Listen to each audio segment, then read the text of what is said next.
A series of Hail Mary attempts in the U.S. Senate to avoid a government shutdown failed late Tuesday night, leaving hundreds of thousands of federal employees waking up to either a furlough notice or an email telling them to come to work without getting paid.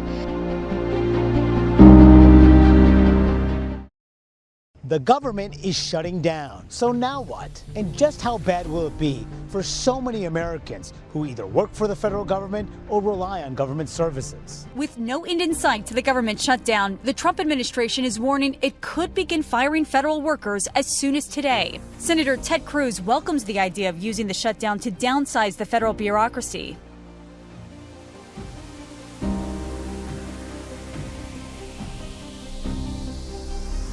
The US government has run out of money because lawmakers couldn't agree on a spending bill. Until they do, only essential agencies will remain open. That includes air traffic control and baggage screeners, but those workers won't be paid. Travellers are being warned to expect disrupted travel, delays and longer lines. It's the first US government shutdown in 6 years, and it's showing no sign of ending anytime soon.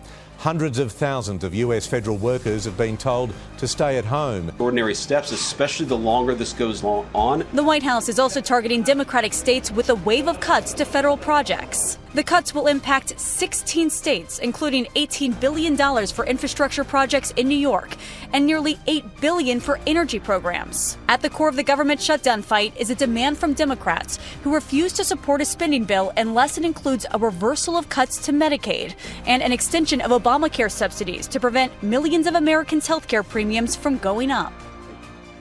Good morning and welcome to the War Department.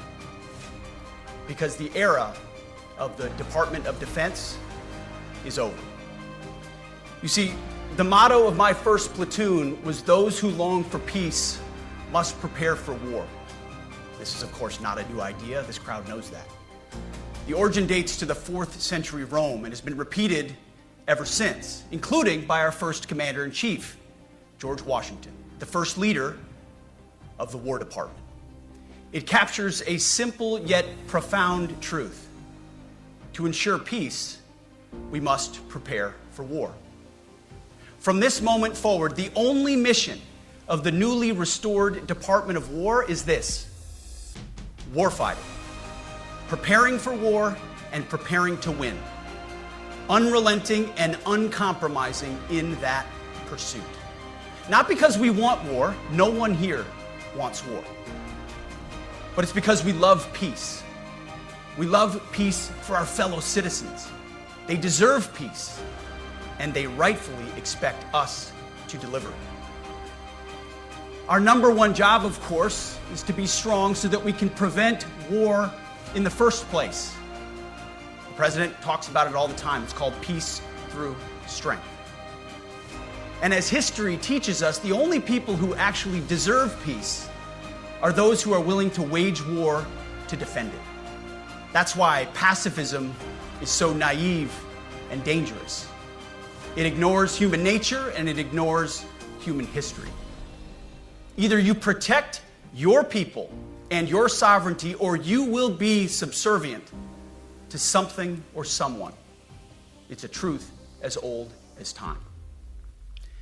And since waging war is so costly in blood and treasure, we owe our republic a military that will win any war we choose, or any war that is thrust upon us.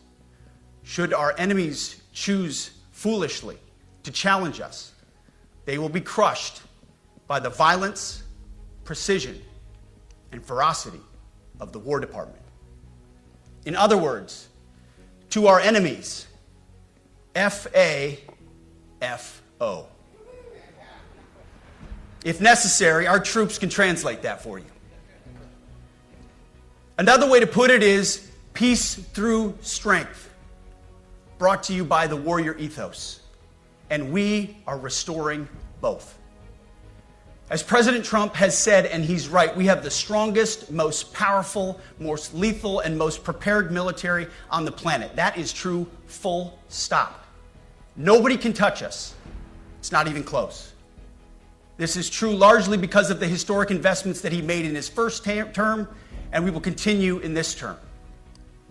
but it's also true because of the leaders in this room and the incredible troops that you all lead.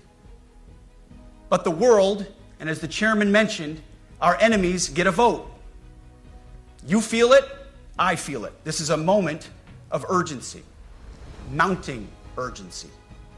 Enemies gather, threats grow. There is no time for games. We must be prepared. If we're going to prevent and avoid war, we must prepare now. We are the strength part of peace through strength. And either we're ready to win or we are not. You see, this urgent moment, of course, requires more troops, more munitions, more drones, more Patriots, more submarines, more B-21 bombers. It requires more innovation, more AI in everything and ahead of the curve. More cyber effects, more counter-UAS, more space, more speed. America is the strongest, but we need to get stronger and quickly. The time is now, and the cause is urgent.